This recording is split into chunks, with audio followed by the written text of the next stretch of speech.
الولاية خطابها أمام المجلس التشريعي الولايي الانتقالي في جلسته الأولى برئاسة رئيس المجلس شول كير، حيث استعرض الحاكم مايول كوراكوي مشاريع وخطة الحكومة للنهوض بالولاية من جانب الآليات إلى جانب الآليات التي من خلالها تنفيذ هذه المشاريع. هذا ودعا الحاكم وأعضاء المجلس والمواطنين إلى ضرورة التعايش السلمي مع الولايات المجاورة. عايزين انه نبدا برنامج بتاعنا بتاسيس مسؤوله هو الحكومه الراشده. الحكومه الراشده ده الحكومه اللي فيه تنفيذ القانون، فيه الشفافيه، فيه المساواه، وكله elements بتاع الجود جفرنس.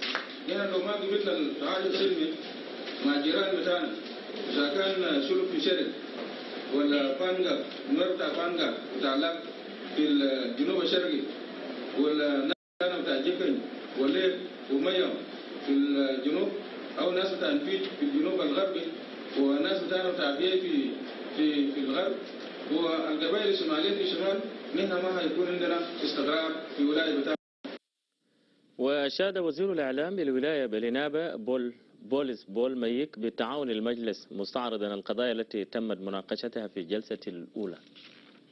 والي ولاية روين ورئيس الحركة الشعبية، ده يوم تاريخي، ده يوم قام فيه قبلنا قدم فيها خطاب حكومي للمجلس التشريعي ولاية روين، وكان يوم يختلف من أيام روين، يختلف من أيام الماضية.